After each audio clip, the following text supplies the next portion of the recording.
हाय मी घेतली मी घेतलं मग मोबाईल भूमी असणारा जिल्हा आणि त्या जिल्ह्यातली ही दोन मान्यवर अर्थातच पराक्रम आणि कर्तृत्व जयकुमार गोरे साहेब यांचा आपण जोरदार टाळ्यांच्या गजरामध्ये या ठिकाणी स्वागत करूया. सरकारी पतसंस्था संस्कृत मध्ये सांगायचं झालं तर नारी शक्ती स्वावलंबनस्य सजनच्या तडजोडीनं आजचा हा सोहळा या ठिकाणी पूर्णत्वास जातोय.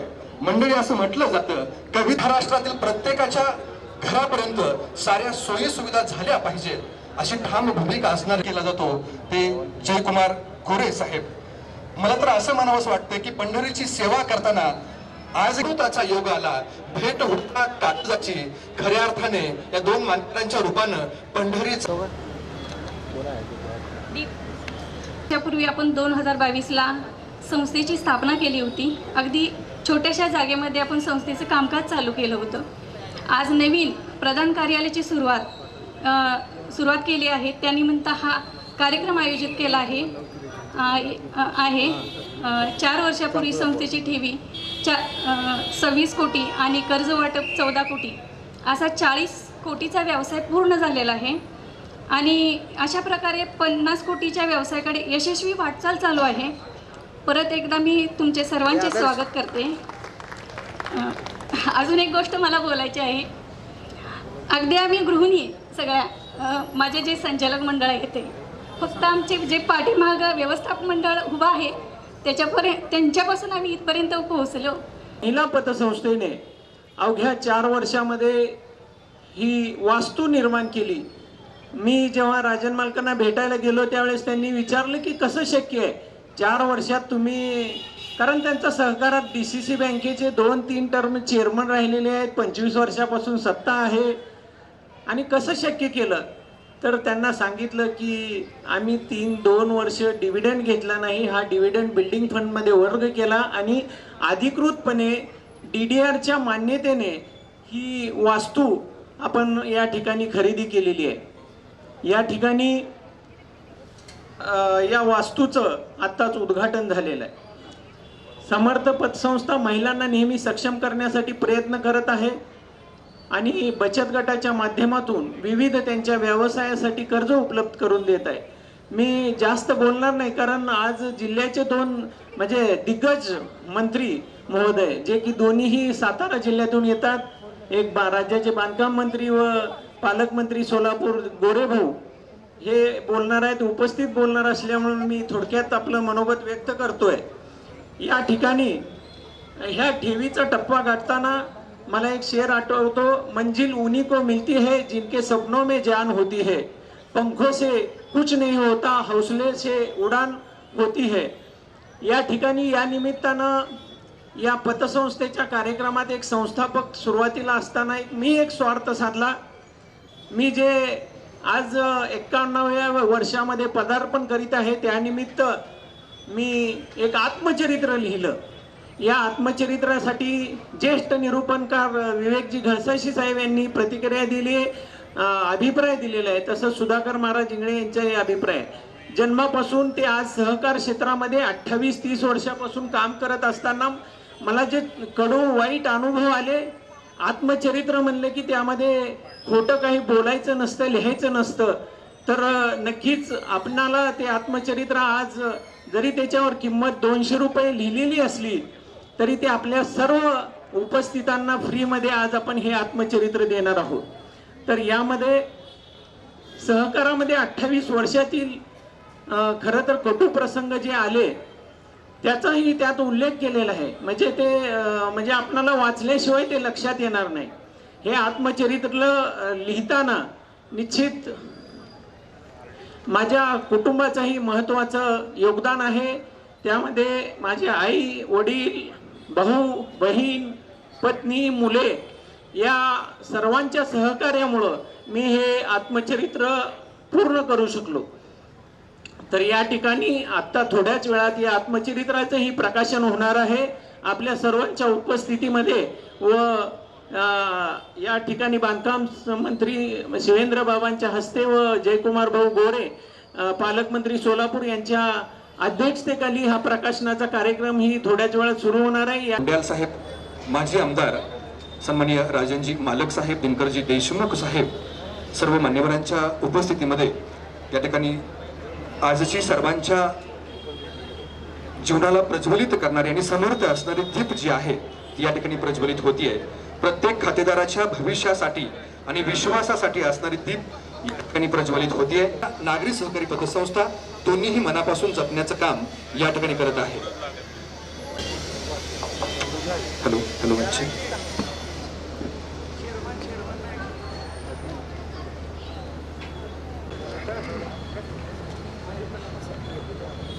या शाखेच्या नूतन प्रधान कार्यालयाचं उद्घाटन या जिल्हा नेतृत्व आहे. नक्कीच असं म्हणावं लागेल की राजमुद्रा जी होती, प्रतिपचंद्र लेखेव वर्धिष्व विश्ववंदिता शासो सुन शिवशैष्या मुद्राय भद्राय राजते, ही राजमुद्रा सर्वसामान्यांसाठी होती. त्याच आज सर्वसामान्यांच्या विकासासाठी कारण नेतृत्व म्हणजे नामदार या ठिकाणी शिवेन यांचा या ठिकाणी सन्मान होतोय. जोरदार टाळ्यांच्या गजरामध्ये आपण या ठिकाणी साहेबांना सदिच्छा आणि शुभेच्छा द्यायच्या आहेत.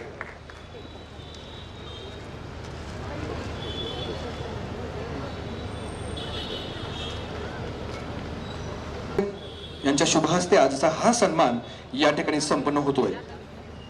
यानंतर सन्मान होतोय आमदार देवेंद्र दादा कोठे साहेब.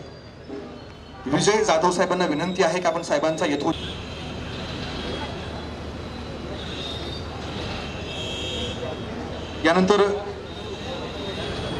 यानंतर सोलापूरचे प्रथम नागरिक विनायकजी कोंड्याल साहेब यांचा देखील सन्मान होतोय.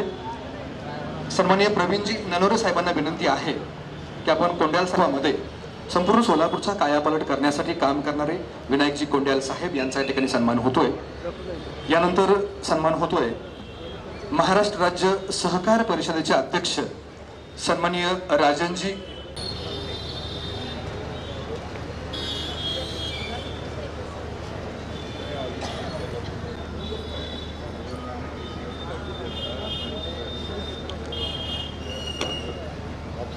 भूमीचा वारसा लाभलेले भाजपाचे संघटन प्रिय नेते म्हणजे सन्माननीय शशिकांत नाना चव्हाण साहेब.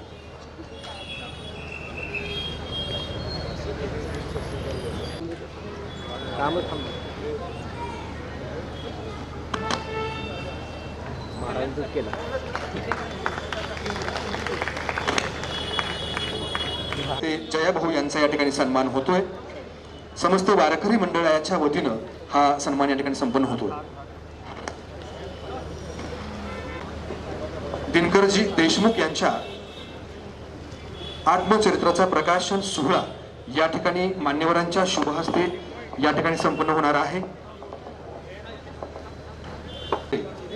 आदरणीय दिनकरजी देशमुख यांच्या पुस्तक प्रकाशनाचा सोहळा या ठिकाणी संपन्न होतोय. असं उत्तुंग व्यक्तिमत्व असणारे दिनकरजी देशमुख साहेब यांच्या आत्मचरित्राचा हा प्रकाशन सोहळा हस्ते या ठिकाणी संपन्न होत आहे. समर्थ पतसंस्थेच्या प्रधान कार्यालय उद्घाटन समारंभासाठी शुभेच्छा व्यक्त करतो आणि दिनकरजी देशमुख साहेब तुम्हाला या आत्मचरित्राच्या शुभेच्छाही व्यक्त करतो. खरं तर आता जयाभाऊ म्हणले की एवढ्या लवकर आत्मचरित्र लिहिलं आहे, पण कदाचित जयाभाऊंना म्हणजे मी थोडं तुमच्या अगोदरपासून त्यांना ओळखतो. खूप वर्षाची आमची ओळख आहे, मैत्री आहे. त्यामुळं दिनकरराव सार्वजनिक जीवनात काम करत असताना, वित्तीय क्षेत्रात वावरत असताना खूप लोकांशी अनुभव आले. खूप लोकांना तुम्ही मदत केलं. तुमची सहकार्याची भावना, मी अजून भाऊ सरपंच पण नव्हतो त्याच्या अगोदरची माझी दिनकररावांची मैत्री आहे. त्यांची कार्याची शैली मला माहिती आहे. खूप चांगलं काम त्यांचं आहे.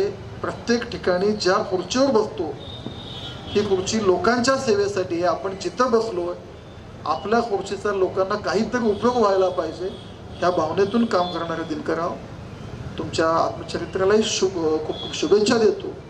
आणि राजन मालक म्हणल्यानुसार की 4च वर्षात प्रधान कार्यालय आपण केलं, वास्तू उभं केली. मी वित्तीय क्षेत्रात काम करणारा तुम्हाला माहिती आहे. आजकाल वित्तीय क्षेत्रात काम करणं खूप जिकिरीचं आहे. जेवढ्या ठेवी येतात त्या ठेवी म्हणजे संचालक मंडळाची लायबिलिटी आहे. आणि तेवढ्या ठेवी ह्या बँकेचे देणेकरी, म्हणजे बँक त्या ठेवीदारांचा देणेकरी असतो. आणि जेव्हा ठेवी येतात हे आपल्या विश्वासावर ठेवी येतात आणि आपण जेव्हा लोकांना पैसे देतो ते परतफेडीचं वसुलीचा अनुभव खूप लोकांचा, आम्ही सगळे मंचावर खूप लोक त्या क्षेत्रात काम करणार आहोत, तो अनुभव वेगळा असतो. पण अशामध्येही आपल्या ग्राहकांचं, सभासदांचं, सगळ्यांचं हित सांभाळून आज दिनकर देशमुख साहेबांनी, वहिनींनी, वारंवार दिनकर देशमुख साहेब जास्त म्हणतो, वहिनी तुमचा उल्लेख कमी यायला लागला, पण असं नाही, संस्था तुमची आहे, त्यामुळं तुमचं कर्तृत्व आहे. दिनकररावांचं, महावीर जाधव साहेबांचं दोघांचंही मार्गदर्शन असेल, पण तुमच्या जाधव वहिनींचं तुमचं कार्य असंच उत्तरोत्तर वाढत जावं. तुमच्या या संस्थेचं तळागाळातील लोकांना, सर्वसामान्यांना उपयोग व्हावं. उद्योजक घडवताना किंवा या सोलापूर शहरातील खूप साऱ्या सामाजिक जडणघडणीत तुमचं योगदान आजपर्यंत राहिलेलं आहे, इथून पुढेही राहू अशा शुभेच्छा व्यक्त करतो. आणि बोलता बोलता गडबडीत, म्हणजे तुम्ही महाराजांसोबत आले असं नाही, पण आज पाहुणे म्हणून पण आले, त्यामुळे आमचे सुधाकर भोसले साहेब असतील, आमचे घुले साहेब असतील, अनावधानाने नावं राहून गेले, दिलगिरी व्यक्त करतो. पुन्हा एकदा दिनकर देशमुख साहेबांच्या आत्मचरित्राला त्यांना शुभेच्छा व्यक्त करतो. आता सूत्रसंचालन करणाऱ्यांनी CM साहेबांची सावली वगैरे आमचा उल्लेख केला, तसं काही नाही आहे. साहेब म्हणजे एक मोठं वटवृक्ष आहे आणि त्या वटवृक्षात आम्ही साहेबांना दत्तरूपी, स्वामी समर्थरूपी म्हणून पाहतो. आणि मी असतील, जयाभाऊ असतील, बाबा असतील, सचिनदादा, आम्ही सगळे त्या ठिकाणी स्वामींचे म्हणजे साहेबांचे सेवेकरी म्हणून त्या ठिकाणी आम्ही सगळेजण सोलापूरसाठी आणि महाराष्ट्रासाठी काम करतोय. आणि दिनकर साहेबांना विशेषतः आपल्या पतसंस्थेला खूप खूप शुभेच्छा देतो. साहेब, मी घरचा आहे, तुमच्यातनं नगरसेवक झालो, तुमच्या सहकार्यातनं आमदार झालेलो आहे, त्यामुळे मी पुन्हा कधीतरी बोलेल. परंतु आज व्यासपीठावरनं साहेब एक संधी आवर्जून सांगायची की तुमच्याशी माझी खूप गोड आठवण आहे. आमचे शिवाजीराव नेहमी सांगतात की दादा तुम्ही फोन उचलत नाही, तुमची नेहमी तक्रार असते. एक प्रसंग आयुष्यात असाही होता की ज्यावेळेस तिकीट मिळतंय हा निरोप येताना माझ्याकडनं फोन उचलला गेला नव्हता, आणि मग त्यानंतर दिनकर देशमुख साहेबांकडनं फोन आला की प्रदेशातनं तुम्हाला कॉल येतोय, तुम्ही त्यांना संपर्क साधा. आणि तो कॉल माझ्या EB फॉर्म लिहिण्यासाठीचा होता. त्यामुळे माझ्या आयुष्यात दिनकर देशमुख साहेबांची एक गोड आठवण आहे. तुमच्या आत्मचरित्राला शुभेच्छा आणि आपल्या पतसंस्थेला सुद्धा खूप खूप शुभेच्छा. 50% वेळ एकट्यानंच घेतला आहे आणि त्याच्यात कोणाचं काय आहे हे बी सांगून टाकलं आहे. आमचं कामच काय राहिलं नाही. आज सोलापूर शहराच्या विकासाच्या बाबतीत अखंडपणे त्यांचा विचार असतो, त्यांचा फॉलोअप पाठपुरावा असतो. मला एक अनुभव आला, मी निवडणूक लढलो, शहराचा एवढा अभ्यास असणारा, एवढा कमी वयातला दुसरा माणूस मी आजपर्यंत बघितला नाही. कुठली गल्ली कुठं चालू होते, कुठल्या गल्लीत कुणाचं मत आहे, कुठल्या गल्लीत कुठला समाज आहे, कुठल्या गल्लीत आणि कुणाच्या मतदारसंघात कसं घुसायचं याचं सगळं ज्ञान आमच्या देवेंद्रदादा संचालक. आणि या पतसंस्थेच्या सगळ्या व्यवस्थेवर आमचे वानकर साहेब पुढे बसलेले आहेत. पुढेही दिग्गज माणसं आहेत, खरं सगळ्यांची क्षमा मागतो, पण आपण सगळ्यात सन्माननीय. या ठिकाणी उपस्थित असलेले पतसंस्थेचे संचालक, आमच्या नगरसेविका पण काही मागा आहेत, या सगळ्यांच्याच या ठिकाणी स्वागत करत असतात. या संस्थेचे हितचिंतक सन्माननीय नीताताई देशमुख, दिनकररावजी देशमुख यांच्यावर प्रेम करणारे आणि या संस्थेवर प्रेम करणारे सगळे उपस्थित बंधू आणि भगिनी, आज श्री समर्थ पतसंस्थेच्या शुभारंभ प्रसंगी आम्हा दोघांनाही या ठिकाणी बोलवलं, महाराजांना बोलवलंय, मलाही बोलवलंय. आणि समर्थपणे या संस्थेचं काम चालू असताना मगाचपासून बोलताना ताईंनी सांगितलं की 24 कोटीच्या ठेवी 4 वर्षामध्ये केल्या, 40 कोटीचा बिझनेस त्या करतायत. आणि महिलांची पतसंस्था आहे आणि महिलांना लघु उद्योग करत असताना या संस्थेच्या माध्यमातून मदत करणं, महिलांचे संसार उभे करणं, हे काम या संस्थेच्या माध्यमातून त्यांनी केलेलं आहे. पतसंस्था चालवणं देशमुख साहेब काय तसं एवढा सोपा व्यवहार नाही आहे. एक नाजूक काम असते. अनेक लोकांना आपण मदत करतो, संस्था मोठी झाली आपल्याला बरं वाटतं, या सगळ्या गोष्टी आपल्याला माहिती आहे. परंतु ह्या संस्था जोपर्यंत आपण विश्वस्त म्हणून चालवतो तोपर्यंत या संस्था चांगल्या चालतात. त्या अनेक संस्था आपण बघितल्या की विश्वस्ताच्या जागेवर मालक सदरी आपण लागलो आणि त्या संस्थांचं वाटोळं झालं. अनेक पतसंस्था बंद पडल्या, अनेक बँका बंद पडल्या आणि सहकार क्षेत्रावर लोकांचा विश्वास उडेल अशा पद्धतीची परिस्थिती निर्माण झाली. ज्या सहकारानं पश्चिम महाराष्ट्रामध्ये खऱ्या अर्थानं शेतकऱ्याला उभं करण्याचं काम केलं, समृद्ध करण्याचं काम केलं. जिल्हा बँकेच्या माध्यमातून शेतकऱ्यांची अर्थवाहिनी आपण बघितली की अनेक जिल्हा बँका शेतकऱ्यांची अर्थवाहिनी म्हणून काम करतात. खास करून आमचे बाबा 5 वर्ष आमच्या सातारा जिल्हा बँकेचे चेअरमन होते. प्रचंड मोठं काम बँकेच्या माध्यमातून झालं. आम्ही त्यावेळी वेगवेगळ्या पॅनलमध्ये होतो, पण तरीसुद्धा संस्थेचं काम, सातारा जिल्ह्याचं काम हे राज्यातल्या आदर्शवत बँकांचं काम आहे. अशा पद्धतीचं सातारा जिल्हा बँक चालवण्याचं काम बाबांनी केलं. आताही ते त्याच संस्थेमध्ये काम करतात. पण ह्या सगळ्या गोष्टी बघत असताना अनेक संस्था आपण बुडलेल्या पाहिल्या आणि ज्या ज्या संस्था म्हणजे संचालक मंडळ मालक सदरी लागलं तेव्हा त्या अडचणीत आल्या. माझी आपल्याला विनंती आहे, आपण तर खूप संवेदनशील आहात, सामाजिक काम आपलं चांगलं आहे, ताई खूप चांगलं काम करतात. फक्त संस्थेला राजकारणाची हवा लागू देऊ नका. राजकारणी वाईट नसतात, फक्त राजकारण करण्यासाठी संस्थेचं काम चालवू नका. संस्था वेगळं, राजकारण वेगळं, या 2 व्यवस्था वेगळ्या ठेवल्या तर कधी अडचण येणार नाही. तेव्हा आपल्याला काय होतं की आपला मतदार, आपला एखादा नेता, आपला एखादा माणूस आला की आपल्याला भेट भेटत नाही, आपण कर्ज देऊन टाकतो, पुन्हा वसुलीच्या अडचणी, पुन्हा भानगडी, याच्या घरी जायचं कसं, मागायचं कसं, या सगळ्या गोष्टी आपल्या पुढे येतात. पेक्षा आल्या आल्या कर्जदाराला आपला हात जोडणं सर्वोत्तम. त्यामुळं खूप चांगलं काम या संस्थेच्या माध्यमातून ताई आपण करताय. भविष्यातही खूप चांगलं काम आपल्या माध्यमातून या ठिकाणी होईल, याच्यामध्ये कुठली शंका असायचं कारण नाही. त्यासोबत दिनकरराव देशमुख साहेबांनी आत्मचरित्र लिहिले, तर मलाही उत्सुकता आहे खरं एवढ्या जवान माणसाने काय लिहिले बघायचं. आता सहजासहजी वाचत नाही, पण आता वाचायचा प्रयत्न करेन मी नेमकं काय लिहिले आपण. मग आपल्या या आत्मचरित्र आपण लिहिले त्यालाही मनापासूनच्या शुभेच्छा आहेत. पण इथून पुढं आपण याच्यापेक्षा चांगलं काम करावं आणि चांगलं काम करत असताना एवढं चांगलं करावं की पुन्हा इथून पुढचं आत्मचरित्र लिहिण्याची इच्छा व्हावी. अशा पद्धतीचं कार्य आपल्या हातून घडावं, अशा पद्धतीच्या शुभेच्छा या निमित्तानं देतो. आपल्या सगळ्यांना माहिती आहे आता बाबांनाही लातूरला जायचं आहे. माझं काही नाही, मी आता इथंच मुक्कामी असल्यामुळे मला काही टेन्शनचा विषय नाही. आता उद्या सकाळी आपल्या देशाचा स्वातंत्र्य दिन आपल्याला मोठ्या उत्साहामध्ये आपण बेलन उद्या साजरा करणार आहोत. तर सोलापूर जिल्ह्यामध्ये काम करत असताना खऱ्या अर्थानं बाबा मला मनापासून आनंद होतो. अनेकांना वाटतं की आता आपल्याला वाटतं म्हणजे अनेकांचं म्हणणं होतं की जयकुमार गोरे सातारचा पालकमंत्री मागतोय काय. पण खरं बाबा मी पहिल्या दिवशी सांगितलं, म्हणजे मागितलंच नव्हतं काय ना, मंत्रीपद मागितलं ना पालकमंत्रीपद मागितलं. पण माझी मनोमन भावना होती मी सोलापूरचा पालकमंत्री व्हावं. विठुरायानं आमच्या देवाभावना ऐकलं आणि मला सोलापूरचा पालकमंत्री केलं. माझी पहिल्यापासूनची मनोमन इच्छा होती की मला पंढरीच्या नगरीची सेवा करायची, माऊलीच्या पालखी सोहळ्याची सेवा करायची. आणि सुदैवाने बघा काय योगायोग आहे, बाबा आळंदीतून निघालो की पंढरीपर्यंत पालखी पोचायला जे काही व्यवस्था उभी करायची असते ती ग्रामविकास खातं करतं आणि पंढरीच्या नगरीत आल्यावर जी काही व्यवस्था करायची असते ती पालकमंत्री करतो.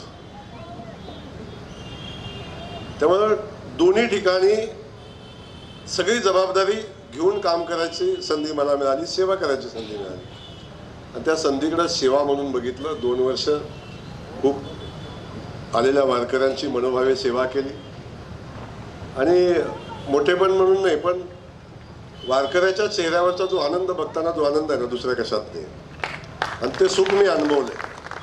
कधी काळी वाटतं की मंत्रिपदापेक्षा मंत्री हे काय सातत्याने आपल्या सातबारासारखं कायमचं नसते. आज आहे उद्या नाही, ह्या सगळ्या गोष्टी असतात. परंतु हे सगळं करत असताना, या जिल्ह्याची सेवा करत असताना प्रचंड मोठं प्रेम या जिल्ह्यातल्या जनतेनं दिलं. पहिल्या दिवशी बाहेरचा पालकमंत्री, इथला पालकमंत्री, बातम्या आल्या. अनेक लोक म्हटले की पालकमंत्री किती वेळा येणार, आता म्हणतात कशाला सारखं येतोय. अनेक लोकांना माझ्या येण्याचाही त्रास होता, काय अडचण. परंतु सर्वसामान्य माणसानं, जनतेनं पालकमंत्री म्हणून मला स्वीकारलं. आणि आता इथं आल्यावर बाबा मला कधी बाहेरचं वाटत नाही, मला इथं रमून जातं. तर साताऱ्यात माझा त्रास तुम्हाला जास्त होत नाही.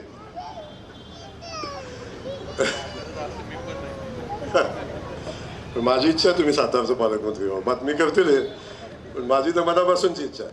आणि मी ही इच्छा व्यक्त साहेबांच्या जवळ पण केली होती. म्हणजे शेवटी आम्ही दोघं मित्र आहोत आणि दोघं मिळून काम करतो. आणि आम्ही दोघं भाग्यवान आहोत. बघा, एका जिल्ह्यामध्ये 2 मंत्री आणि दोघांनाही एवढी चांगली खाती मिळणं हे काय सहज शक्य होत नाही. दोघे आम्ही भाग्यवान आहे.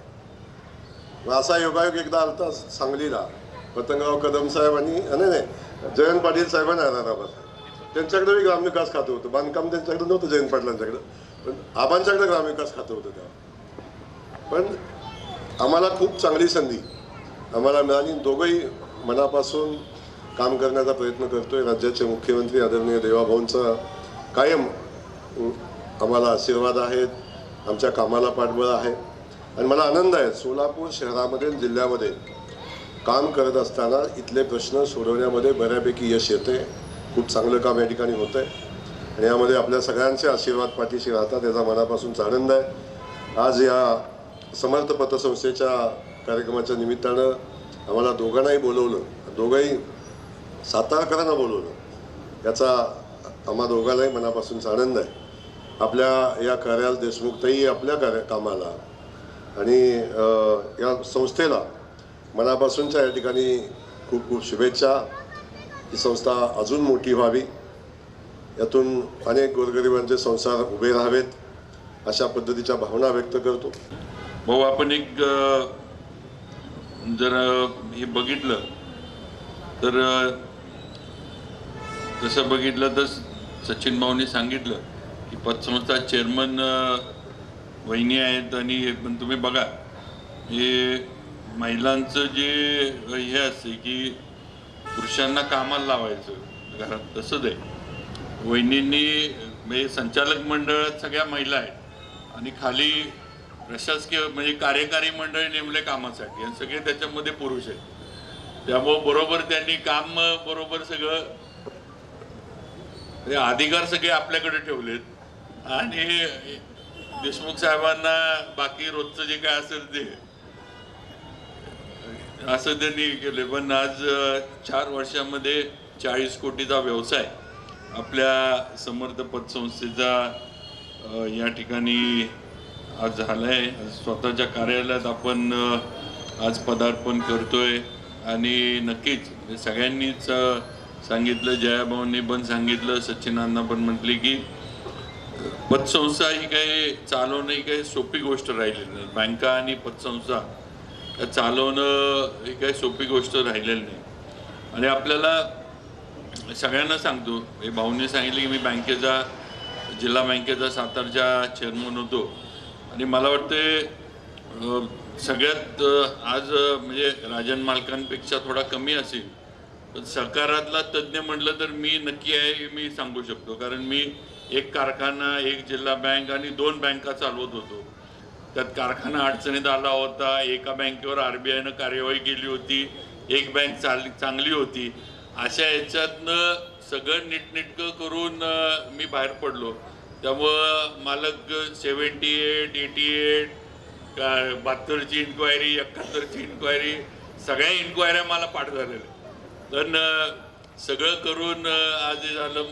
आणि आज आता सहकार, कारण माझ्या वडिलांनी सहकार मंत्री म्हणून अनेक वर्ष काम केलं. सोलापूर जिल्ह्यात सुद्धा कैलासवासी अभयसिंहराजांच्या माध्यमातून त्या काळात सुद्धा बऱ्याच संस्था, बरेच कारखाने, बऱ्याच बँका या भाऊसाहेब महाराजांनी म्हणजे दिल्या, सुरू करून दिल्या. त्यावेळेचे असणारे कार्यकर्ते, पदाधिकारी यांना. आणि नक्कीच सहकारामध्ये त्यांची ओळख ही या महाराष्ट्रामध्ये फार हे मोठ्या प्रमाणावर कारण अनेक वर्ष सहकार मंत्री म्हणून त्यांनी जबाबदारी पार पाडली होती. पण अशा ह्याच्यामध्ये सध्याच्या ह्याच्यात आपण बघितलं तर पतसंस्था चालवणं, बँका चालवणं हे सोपं नाही आहे. कारण ज्याचा उल्लेख जयाभाऊंनी केला की आपण विश्वस्त म्हणून चालवली तर संस्था चालू शकते. राजकारणाचा त्याला कुठेही थोडंफार हे दिला की संस्था अडचणी त्याला सुरू होती. एकतर कर्ज दिलं तर वसुलीची अडचण, दिलं नाही तर मी जवळचा असून कर्ज देत नाही ही अडचण, कर्ज दिलं वसुलीला माणसं घरी पाठवली की आमची इज्जत घालवली, माझ्या घरामध्ये बँकेची गाडी आली त्यामुळे ती नाराजगी, असे सगळे अनुभव देशमुख साहेब मी तर नक्की घेतलेले. पण अशा ह्याच्यातनं पण आज आपण ही वाटचाल करताय. आपण सगळी ही पतसंस्थेचं सगळे जे आहे ते टप्प्याटप्प्यानं प्रगती करताय, अतिशय चांगली गोष्ट आहे. आज जे म्हणजे काही संस्था बंद पडल्या, काही बँका बंद पडल्या वगैरे जे आपण राज्यात सगळीकडे बघतो, पण अशा ह्याच्यातनं पण सहकारामध्ये देशमुख साहेबांसारखे एक दीपस्तंभासारखे काम करणारी लोक आहेत असं म्हटलं पाहिजे की ज्यांच्यामुळं सहकार आज सुद्धा टिकून आहे आणि वाढत चाललं ही वस्तुस्थिती आहे. आज सातारा जिल्हा मध्यवर्ती बँकेचा जयाभाऊंनी उल्लेख केला की मी चेअरमन झालो. आपल्याला गंमत सांगतो आमच्या दोघांची की मी चेअरमन झालो आणि पहिला बँकेच्या पुढं मांडव आंदोलनाचा जयाभाऊंनीच टाकला होता. मी चेअरमन होऊन महिना पण झाला नाही आणि पहिलं आंदोलन मला वाटतं 1-2च मिटिंगा झाल्या आपल्या, बरोबर आहे ना, आणि समोर बँकेच्या त्या ह्याच्यातच टाकून जयाभाऊंनी उपोषणाचं हत्यार उपसलं आणि ते उपोषणाला माझ्या म्हणजे आमचं काही वैयक्तिक विषय नव्हता पण अशी आमची गंमत आहे. त्यामुळं आज आम्ही काम करतोय. आता नक्कीच पुढच्या ह्याच्यामध्ये साताऱ्यातले सुद्धा आता जिल्हा परिषद झाली, तिथले निकाल वेगळे होतील अशी लोकांना अपेक्षा होती, झाले वेगळेच. हे पण झालं. आता जिल्हा बँक आमची लागली, आता सोलापूरची पण लागली आहे का लागणार आहे. त्यामुळं सगळंच चालू आहे. त्यामुळे नक्कीच तिथं सुद्धा मी आहे, जयाभाऊ आहे आणि आमचे नेते देवेंद्रजींच्या मार्गदर्शनाखाली तिथं पण आम्ही योग्य निर्णय नक्की करू, एवढं नक्कीच या निमित्तानं सांगू इच्छितो. पण आज देशमुख साहेबांना नक्कीच माझ्या या पतसंस्थेसाठी शुभेच्छा आहेत. कारण आपली ही पतसंस्था वाढत जावी. आपल्याला अनुभव अनेक वर्षाचा आहे. मला वाटते लोकमंगलमध्ये आपण अनेक वर्ष CEO म्हणून काम केलं आहे, तिथला अनुभव आपल्याकडे आहे. त्यामुळं नक्कीच अनुभव आहे या क्षेत्राचा, सहकाराचा अनुभव आहे. आज या अनुभवाच्याच याच्यावर आज आपली समर्थ महिला पतसंस्था आपण चांगल्या पद्धतीनं चालवत आहे. लोकांचा विश्वास आपण संपादन केला आहे, हे महत्त्वाचं आहे. कारण कुठलीही संस्था हे मी आपल्याला नक्की सांगू इच्छितो. म्हणजे महाराज माझे वडील ज्यावेळेला वारले त्यावेळेला आमचा अजिंक्यतारा कारखाना फार अडचणीत होता. हे ऊसाचं पेमेंट नव्हते, पगार होत नव्हते, अशा याच्यामध्ये अजिंक्यतारा कारखाना होता. पण सभासदांचा जो विश्वास आणि कामगारांचा जो विश्वास त्या कारखान्यावर होता आणि महाराजांवर जो होता, ते 4 वर्ष आम्ही पगार 4-4, 5-5 महिन्यांतर द्यायचो, पण कधी संप नाही. ऊसाचे पेमेंट 4-4, 5-5 कोटी थकले होते, पण कधी कमिशनर ऑफिसला तक्रार नाही शेतकऱ्यांची. ज्या वेळेला पेमेंट मिळेल त्यावेळेला पेमेंट घ्यायचे. आज मालक म्हणजे तुम्ही त्यावेळेला बघत होता सगळं. आज तोच कारखाना मालक आज ऊसाचं पेमेंट 10व्या दिवशी देतो आणि गेले सलग गेले 5-6 वर्ष 18% बोनस रोखीमध्ये अजिंक्यतारा आपल्या कामगारांना देतो. हे का झालं तर सभासदांचा विश्वास आणि कामगारांचा विश्वास म्हणून हे सगळं आमूलाग्र बदल हा अजिंक्यताऱ्यामध्ये आम्हाला करता आला. नाहीतर आम्हाला सुद्धा आमचा कारखाना कोणाला तरी चालवायला द्यायला लागला असता अशी आमची अवस्था होती. ह्या ह्याच्यातनं आम्ही गेलोय सगळे. म्हणून आम्ही आपल्याला सांगू शकतो की सभासदांचा विश्वास संस्थेवर असला तर संस्थेला कुठल्याही अडचणीला सामोरं जायला, तोंड द्यायला कुठेही मागं पुढं बघायला लागत नाही. आणि ते काम जे आहे ते देशमुख साहेबांनी आणि वहिनींनी केलंय आणि नक्कीच त्या पद्धतीनं त्यांनी संस्थेची वाटचाल, संस्थेची जी काही वाढ आहे ती अशीच होत राहावी. आपल्या शाखा जिल्ह्यामध्ये ज्या आहेत त्या पण व्हाव्यात आणि आपला व्यवसाय जो आहे तो वाढत जावा. आता बहुतांशी पतसंस्था पूर्वी नुसतं सहकार खात्याच्या अंडर आपण होतो, आता हळूहळू RBIचं आपल्यावर बंधनं यायला लागली. RBIचं आज आपल्याला पतसंस्थांना पण काही अटी शर्ती नॉर्म्स आता लागायला लागले, ती वस्तुस्थिती आहे. रिझर्व्ह बँकेच्या याच्या खाली आल्यानंतर रिझर्व्ह बँक ही अशी आहे की कुणाचंही राजकीय काही तिथं कुणाला जुमानत नाही, काही नाही. तुम्ही जे कागदावर दाखवाल आणि त्यांच्या ह्याच्यामध्ये बसते का नाही एवढं बघतात आणि पुढचा निर्णय घेतात. अशा पद्धतीनं रिझर्व्ह बँक काम करते ही वस्तुस्थिती.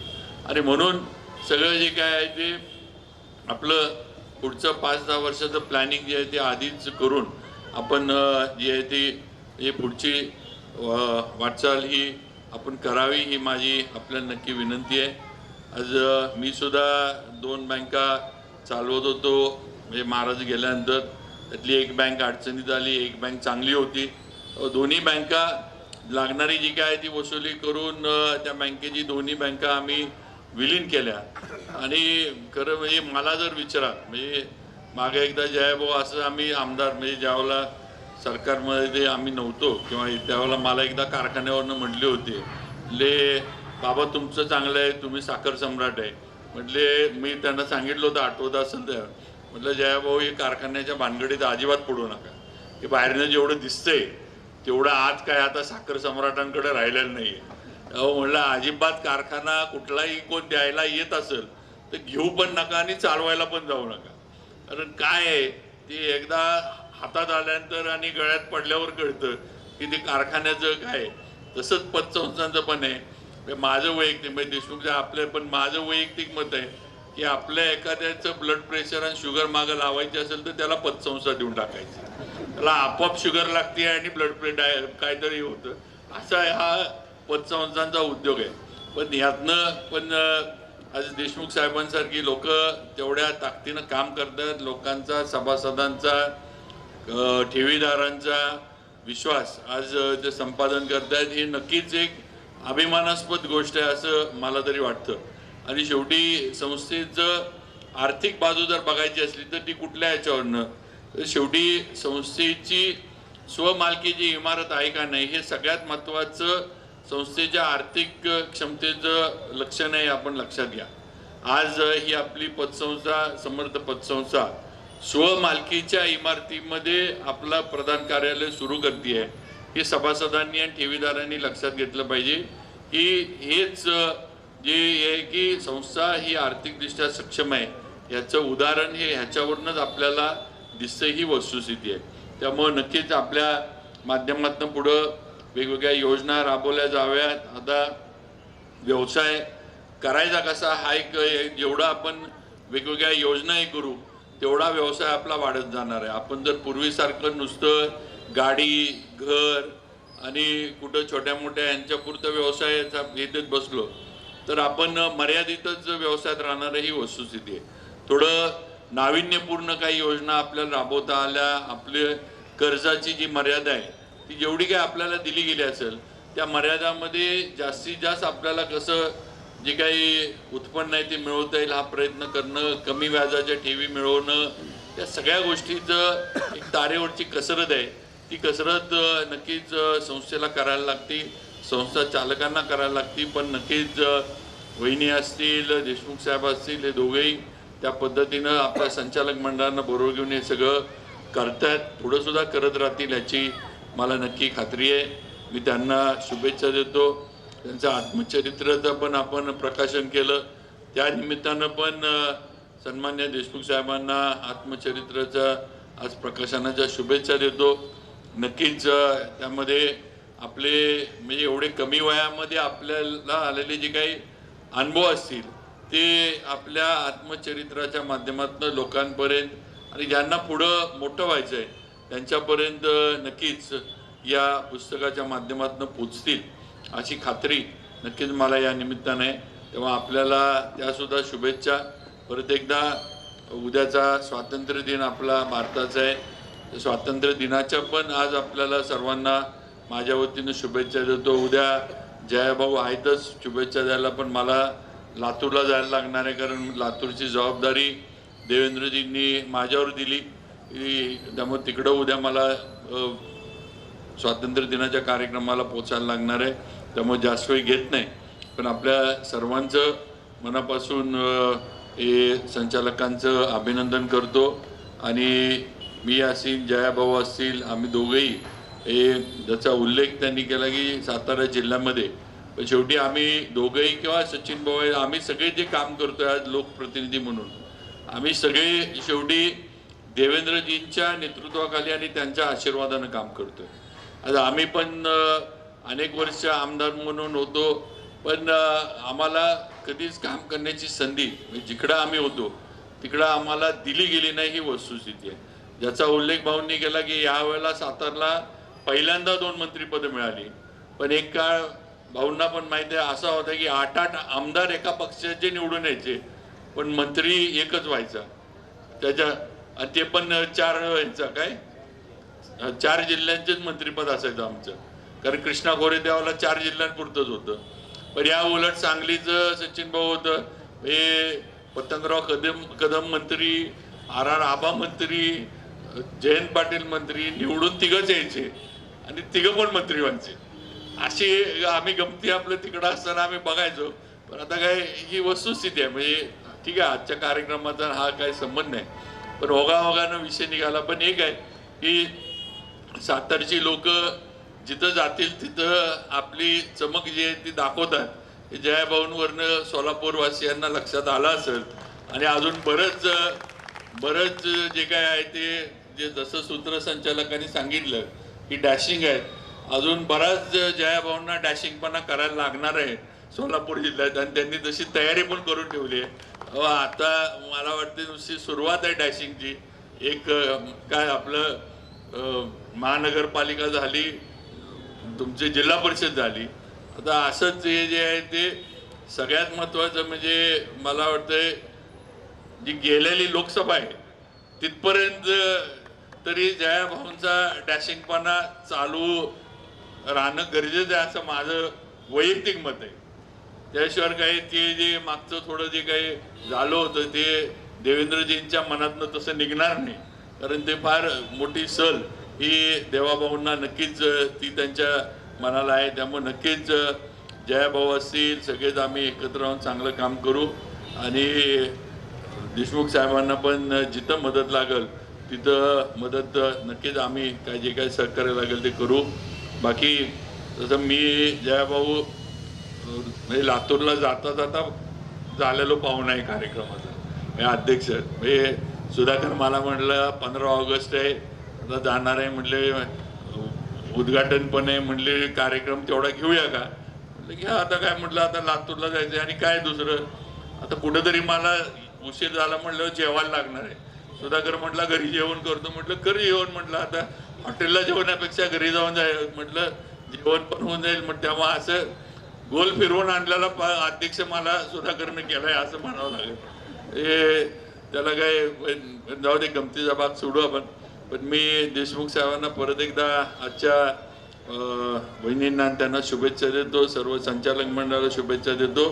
आणि आपली संस्था ही अशीच प्रगती करत राहावी, मोठी व्हावी आणि राज्यामध्ये या संस्थेचा एक वटवृक्षासारखं संस्था पोचावी अशी एक नक्कीच मनापासून सदिच्छा शुभेच्छा आपल्याला देतो. पांडुरंगाच्या चरणी प्रार्थना करतो. त्याचप्रमाणे माननीय श्री दिनकरजी देशमुख साहेब यांच्या आत्मचरित्राचा उदय दिनकराचा या पुस्तकाचा उद्घाटन सोहळा मान्यवरांच्या हस्ते या ठिकाणी राहिलेले राज्याचे सार्वजनिक बांधकाम मंत्री आणि सातारचे पालकमंत्री माननीय शिवेंद्रराजे, त्याच सोबत लातूरचे पालकमंत्री, त्याच सोबत सातारच्या आणि सोलापूरचं कनेक्शन आता एवढं ठिकाणी नमूद करावं वाटतं. त्याचप्रमाणे आपल्या सोलापूर जिल्ह्याचे पालकमंत्री त्याने विनायकजी कोंडल साहेब आणि आपली महिला पतसंस्था असल्यामुळे महिलांच्या शहराध्यक्षा रंजिताताई आणि रोहिणीताई यांचा आभार मानतो.